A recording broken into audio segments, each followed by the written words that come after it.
도둑질하지 말라. 8계명인데요. 나는 학교 다닐 때 멍당연필 하나도 도둑질한 적이 없어. 그리고 앞으로도 도둑질할 생각은 추워도 없어. 그런 마음이 드시는 분들은 아마 오늘 설교 들을 게 있겠나 이런 생각을 할 수가 있겠지요.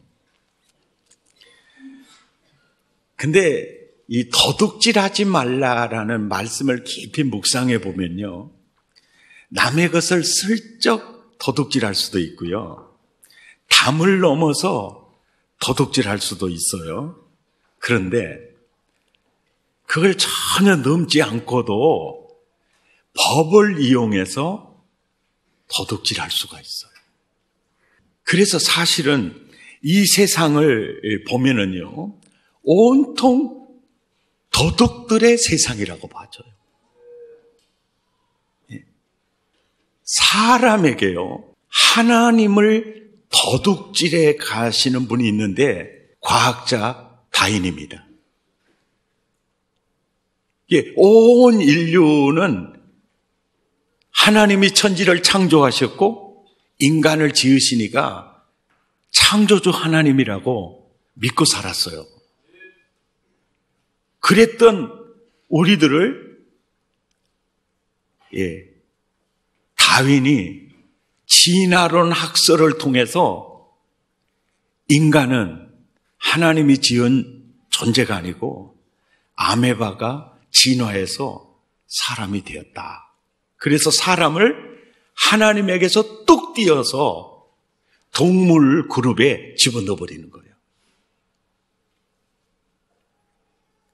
그러면서 그 진화론을 밟고 나오는 사상이 공산주의 사상이고, 공산주의 혁명을 일으킬 때 가장 많이 사용했던 이 단어, 그들의 의식을 사로잡고 있던 단어가 생존 경쟁, 약육 강식, 적자 생존론이에요. 이게 다윈의 종의 기원에서 적자 생존론을 처음으로 사용한 겁니다. 이게 강한 자만 살아남는다는 거예요. 약한 자는 강한 자에게 먹히게 돼 있다. 그러니까 이게 동물의 세계뿐 아니고 우리 조상들에 의해서 우리도 적자 생존이다. 그러면서 그 사상에 물든 레닌이나 모택동 이들은 공산 정권 수립을 위해서요, 수천만을 죽였어요. 중국의 모택동은 중국을 통일시킨 영웅으로 이렇게 칭송을 받지만은 그 많은 부족을 도둑질해 버린 거예요. 그들의 재산을 도둑질해 반대로 생각하며. 북한의 김씨 가문은 그 사유 재산을 전체 몰수해서 김씨 가문 재산으로 만들었어요. 그리고 인민들은 굉장히 줄여도 자기는 고급 벤츠 세단을 타고 다니는 거죠. 그게 우리가 이 세상을 선량하게 살려고 했는데 이 세상을 보니까 전부 도둑들을 천지에. 이사야 1장 23절에 보니까 고관들은 폐역하여 도둑과 짜가며 뇌물을 사랑하며 예물을 구하면서 고아나 가부들은 모른 채 했어요. 자, 장관, 고급 관리들, 국회의원들, 소득, 이게 해년마다 나오잖아요. 그들의 성장 지수를 봐보세요. 그들은 담을 넘어가서 도둑질한 적은 없어요. 법을 이용해서, 그러니까 법을 잘 아는 사람은요, 그 법을 이용해서 계속 지금도 도둑질하고 있는지 몰라요. 그러니까 선량한 사람들은 이 구절에 대해서 굉장히 반감을 가지고 있어요. 히브리서 9장 27절. 힘든 인생 서럽게 갖가지 살고 있는데 한 번 죽는 건 정하신 것이요. 죽은 다음에 심판이 있다고 하니까 화를 내는 거예요. 화를 내는 거예요. 이게 화낼 얘기가 아니에요. 이게 무슨 얘기냐면은 하나님이 인간을 창조하시고 그 인간에게 자유의 의지를 주셨어요. 쉽게 말하면 선악과를 따먹을 자유, 따먹지 않을 자유, 하나님을 경외할 자유, 거부할 자유, 자유의 의지를 주시고 인간을 기계적으로 다루지 않아요. 인격적으로 대해요. 그 자유의 의지를 통해서 네가 다 할 수 있어. 네 생각대로 해. 그러나 자유의 의지에는 네가 선택에 대한 책임을 져야 돼. 이게 이 말이에요. 도둑질 하지 말라. 도둑질 안 하고 살 수도 있어. 하고 살 수도 있어. 그건 내가 너에게 부여한 자유의지야. 그러나 이것을 알아라. 한 번 죽는 건 정하신 것이지만 그 후에 심판이 있다. 이 말은요. 내가 계산할 때가 있어. 예, 바로 그 말입니다. 이 부조리한 세상, 도둑들 천지고 큰 도둑들은 다 떵떵거리고 살고 점도둑들은 교도소에서 살고 이 부조리한 세상 이렇게 하잖아요. 주님이 그래요. 야, 내가 다 셈할 때가 있어. 그래서 로마서 12장 19절에 이렇게 말하는 거예요. 하나님의 진노하심에 맡겨. 바로 그 얘기예요. 그러니까 우리는 악인의 형통을 보고 큰 도둑들의 떵떵거리고 사는 걸 보고 내가 열받을 필요가 없어. 왜? 내가 괜히 불편할 필요가 없잖아요. 다 하나님이 하실 거야. 아멘이죠. 이게 굉장히 중요한 하나님의 말씀이에요. 근데 도둑질 중에요. 진짜 못된 도둑질이 사람 도둑질이에요. 신명기 24장 7절 함께 읽죠. 시작. 사람이 자기 형제 곧 이스라엘 자손 중 한 사람을 유인하여 종으로 삼거나 판 것이 발견되면 그 유인한 자는 죽일지니라 그러는 거예요. 이게 사람 도둑질이에요. 인신매매. 도둑질하면 물질만 생각해요. 우리는 쉽게 이웃의 시간들을 도둑질할 수 있어요. 30년 전입니다. 정말 사랑의 교회 건강하게 성장하기를 바랬어요. 신문 광고를 보니까 혹한 광고가 있었습니다. 그래서 시간을 쪼개어가지고 고속버스를 타고 2박 3일 세미나에 참석했어요. 첫날, 첫 시간부터 그 시간까지 건질 게 없었습니다. 다음 날은 괜찮겠지. 건질 게 없었어요. 셋째 날은 쌩 강사들이 오지. 건질 게 없었어요.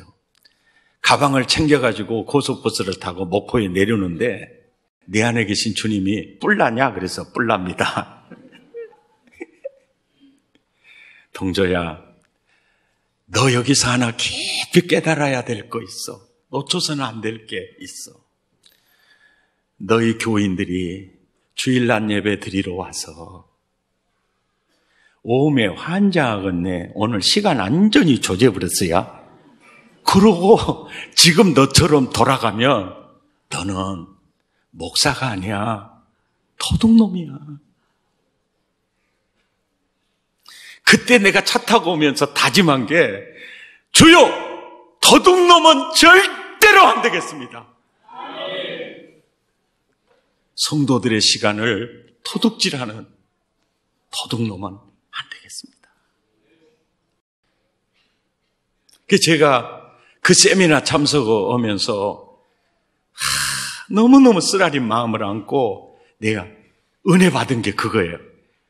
내가 시간 도둑질하면 안 되겠다.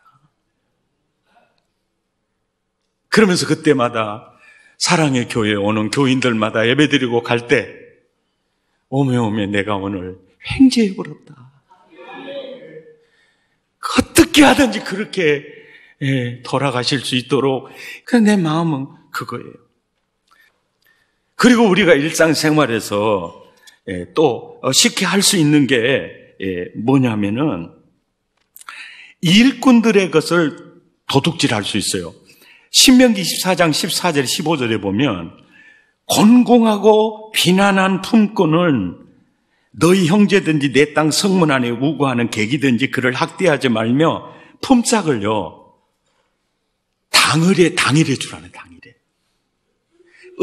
끊어주는 것도 이거 도둑질이에요. 당일에 줘라 당일에.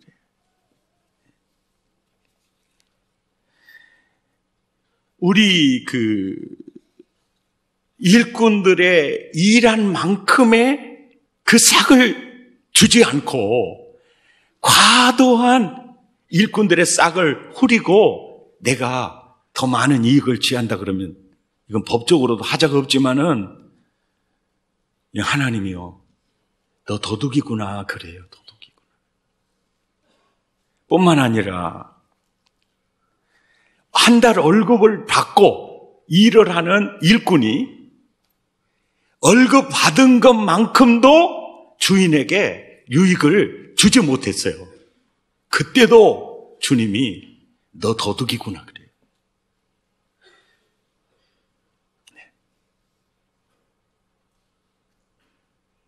그러니까 우리는 일꾼의 것을 도둑질할 수도 있고 주인의 것을 도둑질할 수도 있어요. 자기를 필요로 하는 사람에게 삭을 받으면 2배, 3배를 해주고 하나님이 내가 갚아줄게. 참 그럴 겁니다. 아멘. 나라의 것을 우리는 도둑질할 수 있습니다. 공공시설을 망가지게 하거나 또 세금을 탈세하거나 그것은 국가의 것을 도둑질한 것이겠죠. 우리는 아무 생각 없이 다음 세대가 사용하고 누려야 될 자원을 우리는 도둑질할 수 있습니다. 호주에 가니까 밤에 전기불이 별로 없어요. 왜 그러냐고. 이 경제가 그렇게 약하냐고. 아니래요. 후대들을 위해서 자원을 아낀답니다. 우리는 그런 지혜가 필요합니다. 예. 그리고 우리는 이건 도적이 아니야 모르고 도둑질할 수 있는 게 있어요. 그게 뭐냐면은 레위기 19장 9절에서 10절까지 함께 읽죠. 시작. 너희가 너희 땅에서 곡식을 거둘 때에 다 거두지 말고 내 떨어진 이삭도 다 줍지 말고 포도원의 열매를 다 따지 말고 내 포도원에 떨어진 열매도 줍지 말고 가난한 사람과 거류민을 위하여 버려두어라. 내가 받은 월급이 액수가 얼마가 됐든지 거기에는 이삭, 낙과 가난한 사람과 거류민들의 몫이 거기 들어있다는 겁니다. 우리는 아무 생각 없이 해버릴 수 있어요. 한 달 월급 소득이에요. 형편에 따라서 아주 작은 엽전일지라도요, 구제, 봉사, 헌금으로 이것은 그들의 몫이다.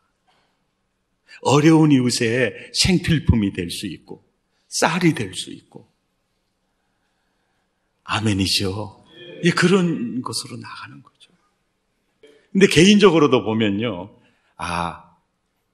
내 소득에 가난한 이웃의 몫이 있다.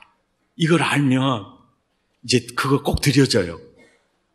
한 달에 한 번 드려지다가 매주 드려질 수도 있어요. 아멘이죠. 이거 먹으면 도둑질이에요. 그리고 예수 믿는 사람이 이거 도둑질 아닌 줄 알고 엄청난 것을 도둑질을 하면서 사는데요. 그건 뭐냐면은 왓슨이 이런 말을 했어요. 그리스도인들이 넘어질 수 있는 가장 큰 도둑은 자기의 것을 도둑질하는 거예요. 자기의 것을 어떻게 도둑질을 하느냐 보면은요.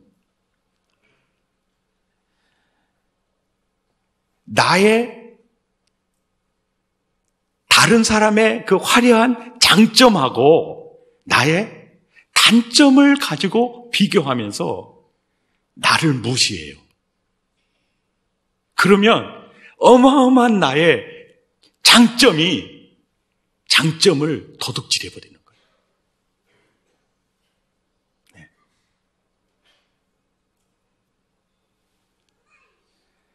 나는 공부는 못해.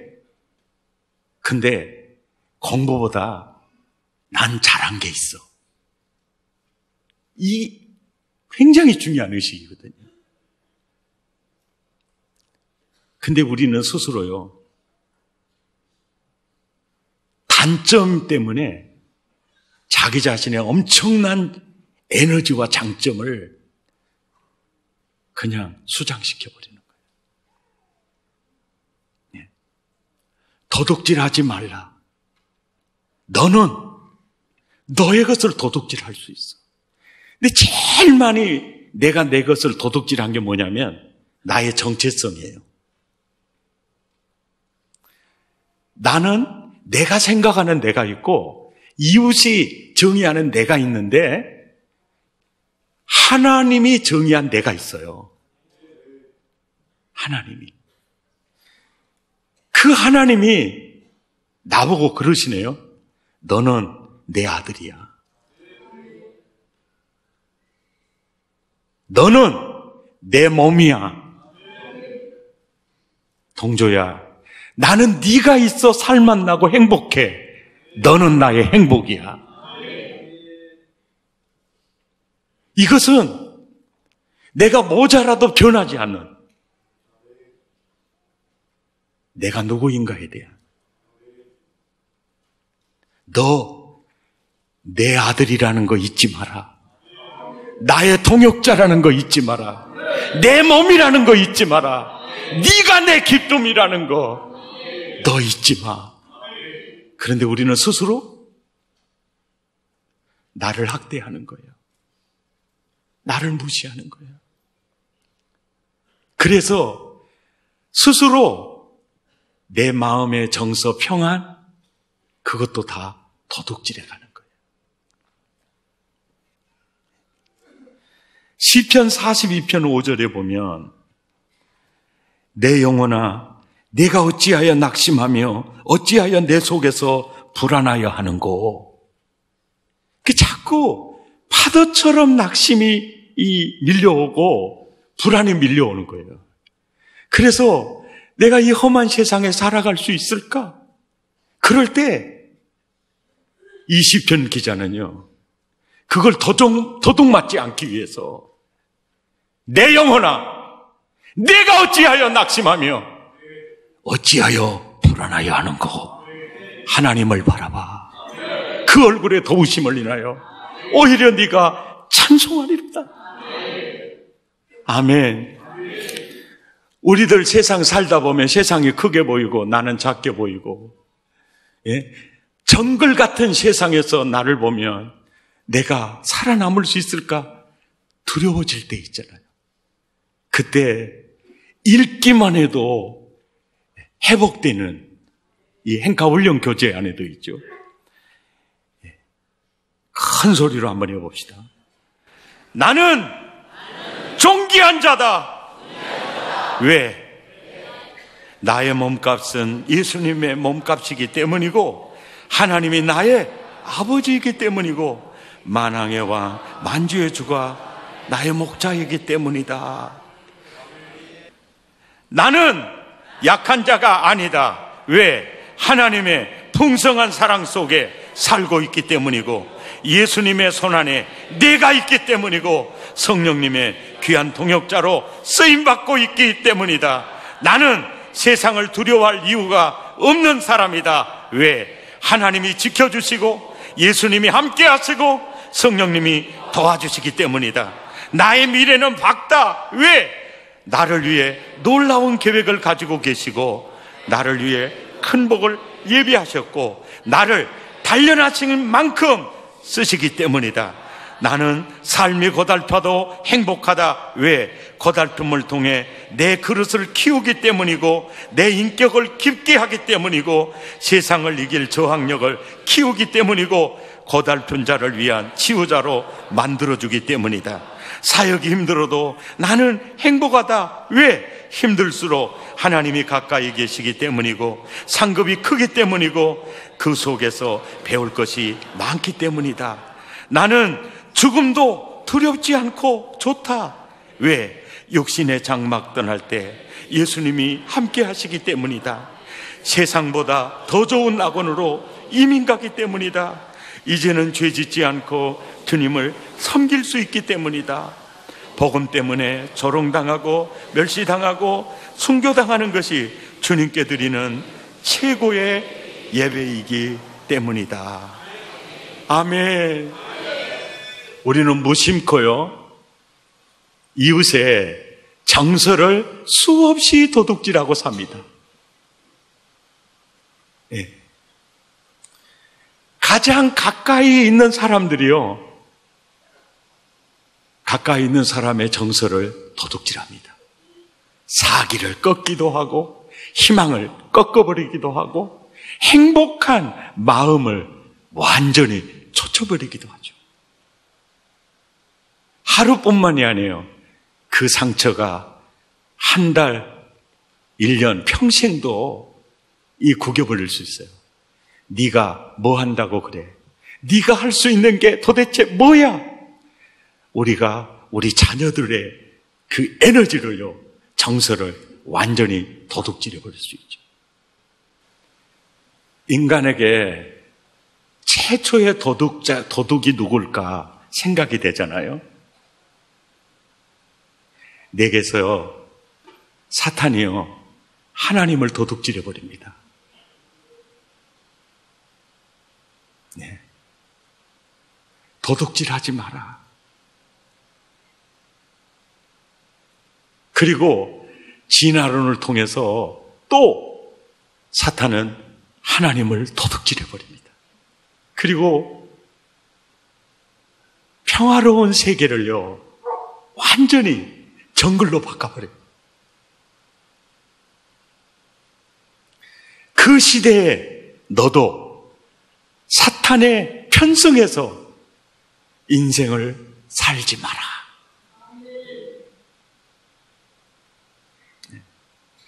그러면서 에베소서 4장 28절에 이제는 도둑, 남의 것을 훔치는 도둑이 아니라 네가 수고해서